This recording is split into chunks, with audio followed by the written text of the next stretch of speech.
26. Hydrogen reacts with nitrogen monoxide to form dinitrogen monoxide laughing gas according to this equation. So they give us H2 gas plus 2NO gas yields N2O gas plus H2O gas. And then we have to determine the rate law, the rate constant, and the orders with respect to each reactant from the following data. And then they give us this beautiful little chart. And in this chart, I see I see 3 trials, right? Or you can call them experiments.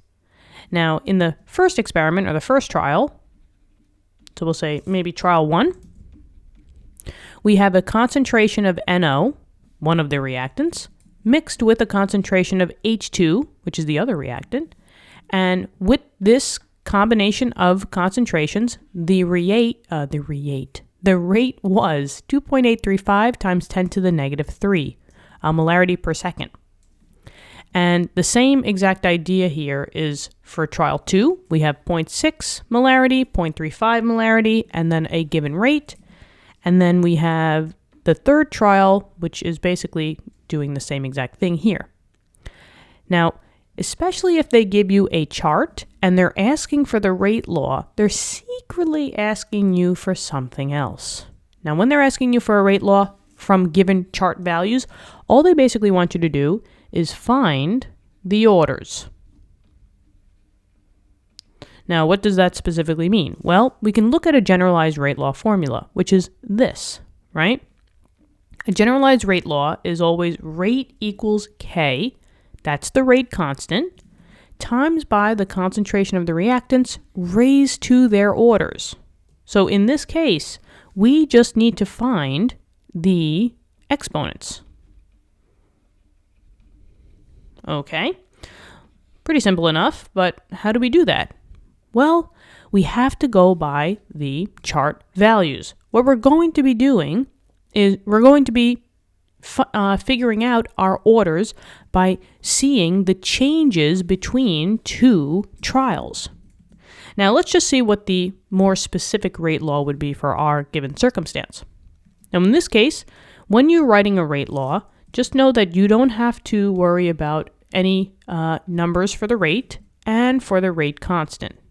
The only numbers that you're going to really write in your rate law are the exponents. So in this case, since we have 2 reactants, I need 2 brackets, right? One is the NO, and the other one is the H2. Now, it doesn't matter which one you write first, so I could write NO first, and then H2, or, H2 comes first and NO. But now the thing here is that I don't know what these orders are. So here comes where we start writing variables.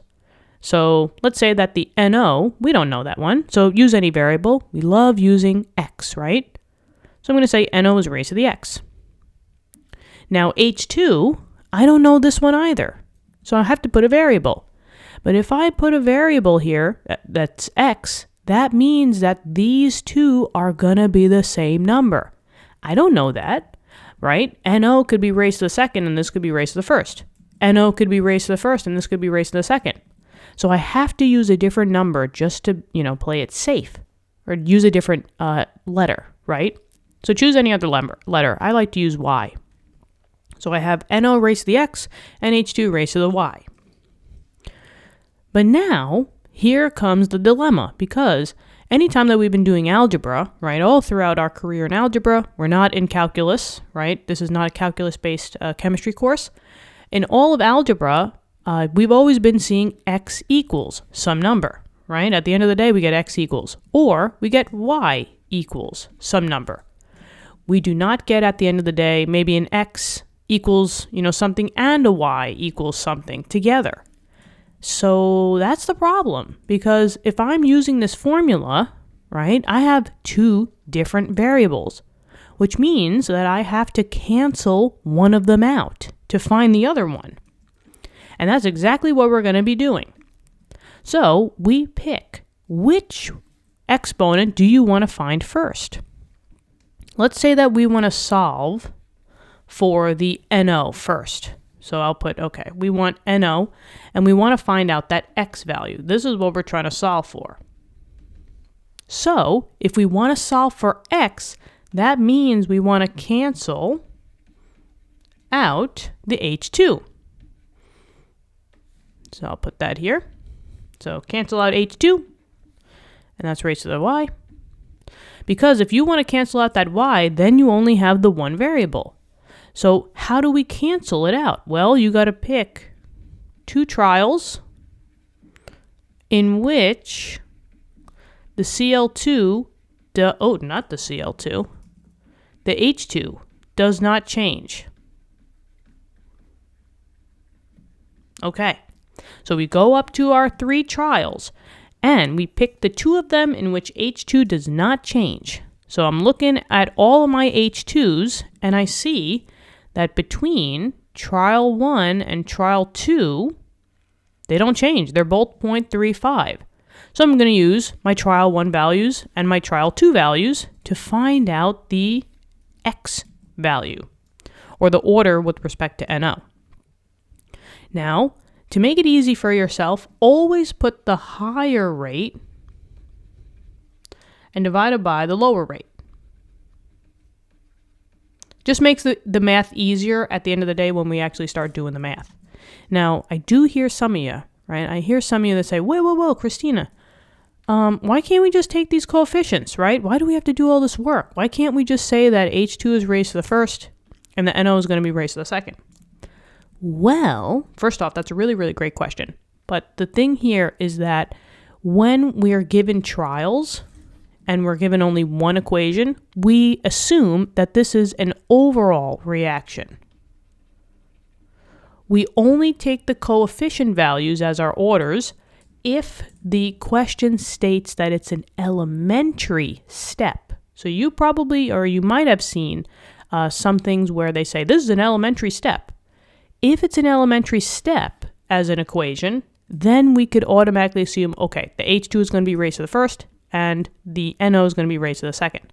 But if there's an overall reaction, I don't know all the steps that had to get here to get me to these products. So with the generalized overall reaction, we can't just say that the NO is going to be raised to the second and the H2 could be raised to the first. Could be, but the trials and the math will specifically get us there. So that was a really good question. So now, back to doing the math. Higher rate over the lower rate for trial 1 and 2. For the rate values, I always look at the exponents first, because that's more important than the actual numbers.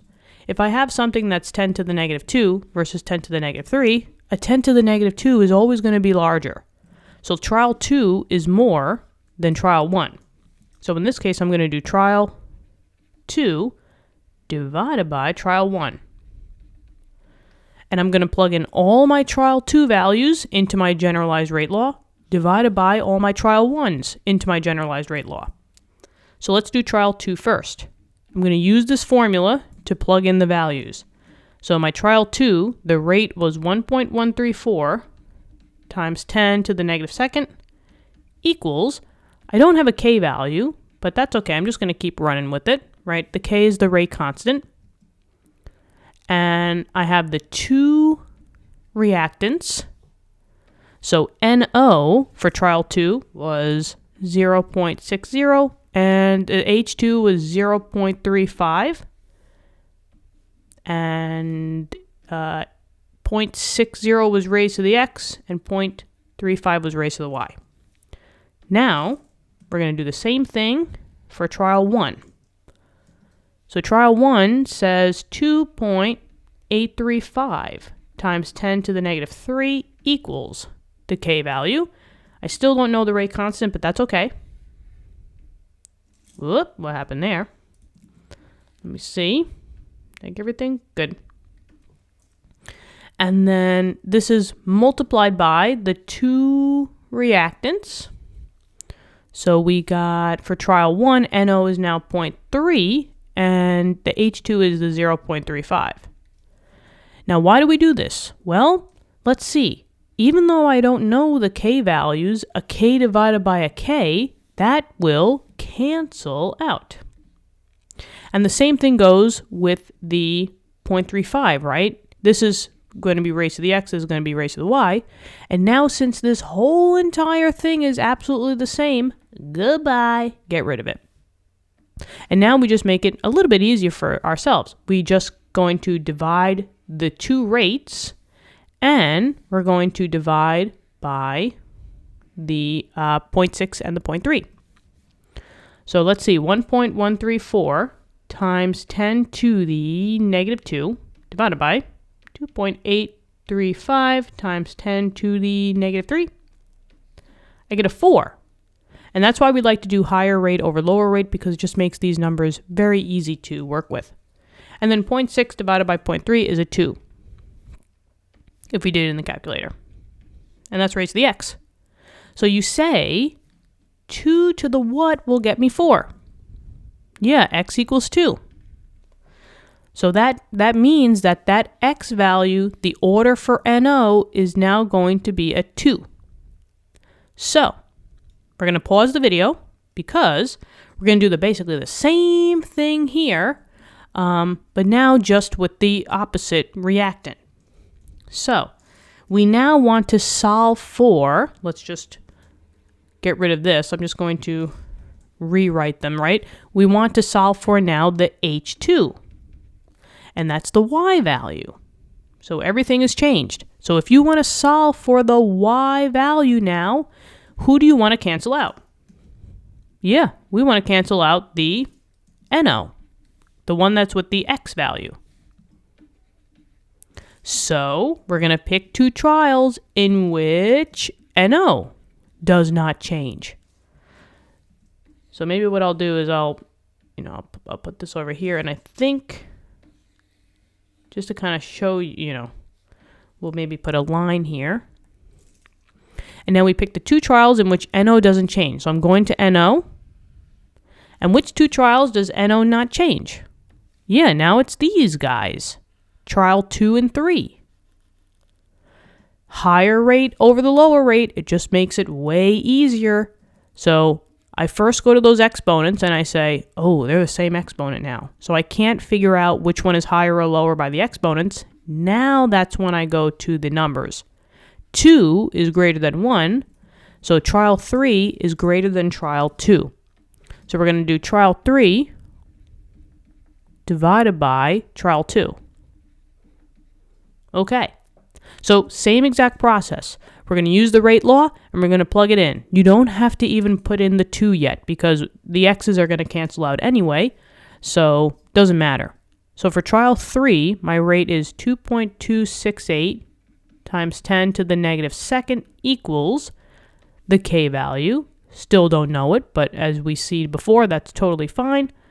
We have our two concentrations. The NO for trial 3 is 0.60, and the H2 is also 0.60. And this is raised to the X and the Y. Now, we do the same thing for the bottom. Trial 2. The rate value is 1.134 times 10 to the negative second equals the K value. And this is times by the two concentrations. So for trial 2, the NO is the same number. And then for trial 2, H2, it's 0.35, right? I'm looking at these values. And then this is raised to the X, this is raised to the Y. Let's get rid of all the stuff that we can. K divided by K. A-OK, goodbye. We have these now. 0.6 raised to the X divided by 0.6 raised to the X. Goodbye. So it just makes it much easier because now we're just doing the rate over the rate and these values. So this divided by this, the 2.268 times 10 to the negative second, divided by 1.134, this looks like it's going to be a 2, times 10 to the negative second. Yep. So we got 2 equals 0.6 divided by 0.35, right?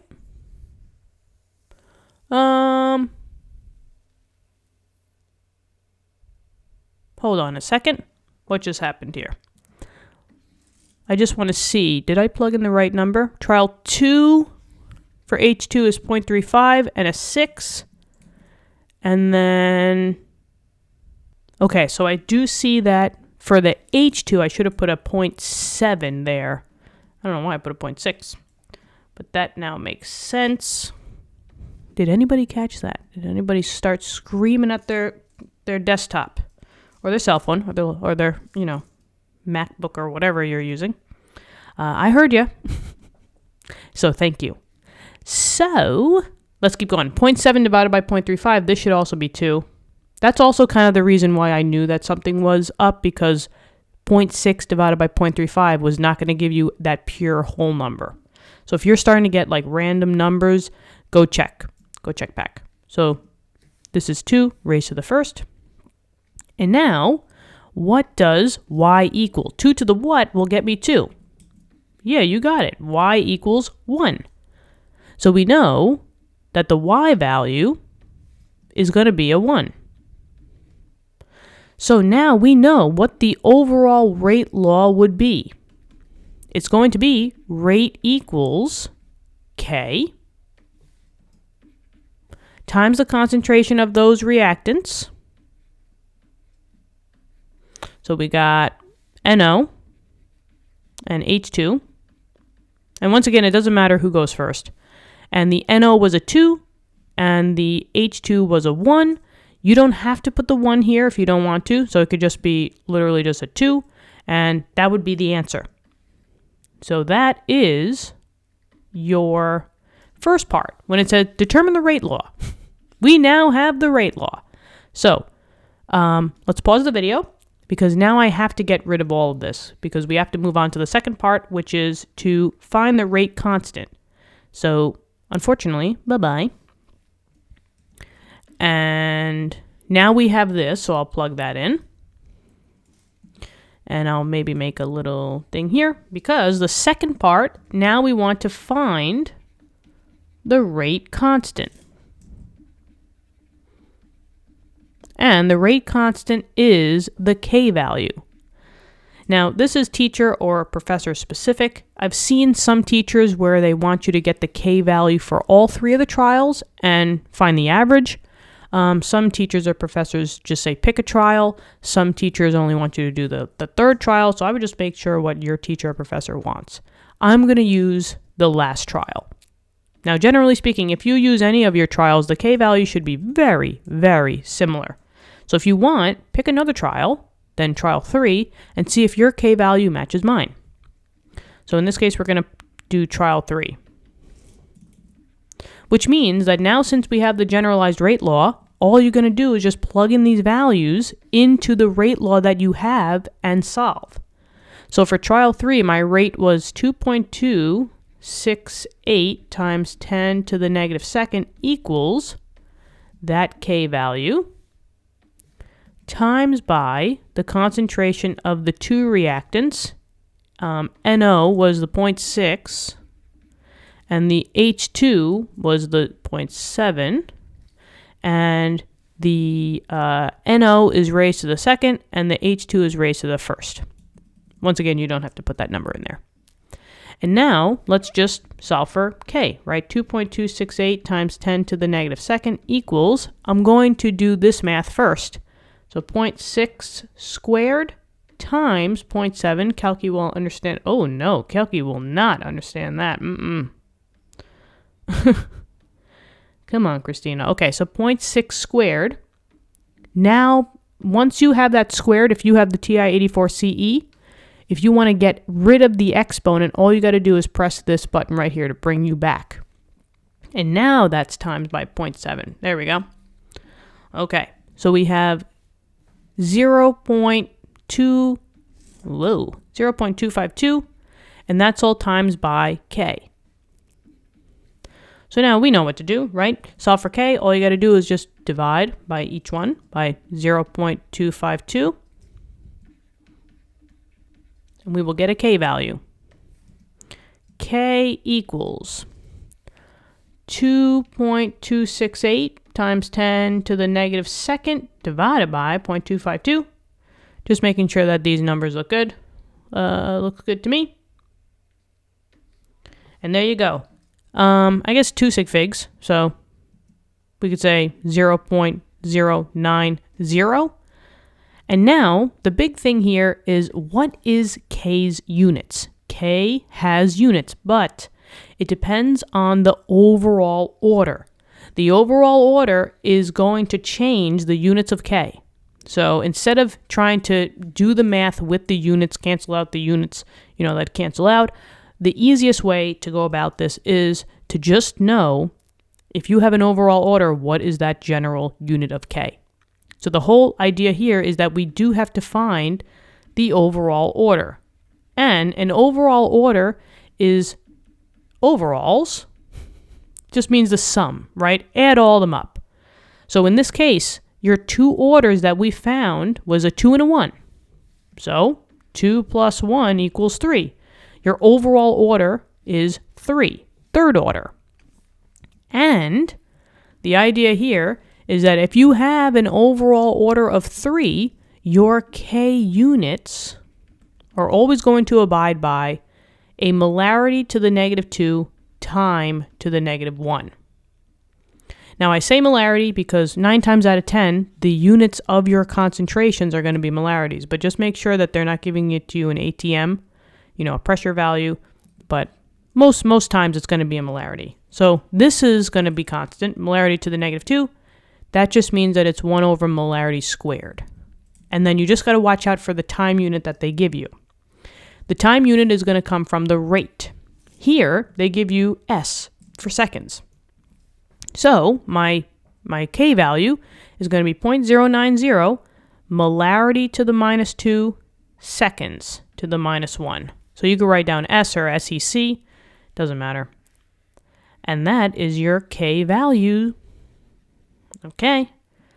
Now the last thing, we did the rate law, check. We did the rate constant, check. Now we have to find the orders with respect to each reactant, which basically we just did, right? We found out the orders for each reactant. So the order, and we'll say the order, all we have to do is find out the order of NO and the order of H2. This we did already, right? We found out that the order for NO was 2, which means that it's second order. And the order for H2, that had a 1 to it. So that just means first order. So no extra work for that. Just kind of putting it together. Let's box this off. So we got 3 answers. We have the overall rate law, which is this. We have the K value with its appropriate units, and we have the orders with respect to each reactant. If they say with respect to, that just means that you're solving for, each reactant. And that's it. I hope this helped. Oh, and one more thing before I sign off here. I've seen questions where they would give you the chart, right?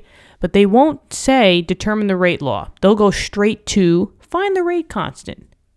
Unfortunately, you got to do this whole thing again if they did not give you the rate law. So if they give you trials or experiments and they're just shooting it, they're saying find the rate constant, you still have to do the same thing, that basically everything that we did in this video. Fun, right? It's so much fun, but it's so much rewarding. It's so rewarding when you're finally at the end. What are we? 23 hours, 15 seconds into this video. By the way, if you're still here, thank you. Thank you so much for, watching these videos. But yeah, I don't even know what I'm talking about anymore. But anyway, I'm going nuts here. But yeah, so if they're just saying, find the rate constant and they give you these trials, you still have to do everything that we've done. It's so rewarding, though, at the end when you finally have all the right answers and you're like, yay, now I'm going to do the next problem. So if you guys are on the playlist, I'll see you in number 27, right? There's no stopping here. Always keep learning. That's how we do great on our tests and quizzes, and I'm always rooting for you guys, all right? Thanks for being here. Thanks for being part of the community. You guys rock. And yeah, let's keep studying. Let's keep studying hard, right?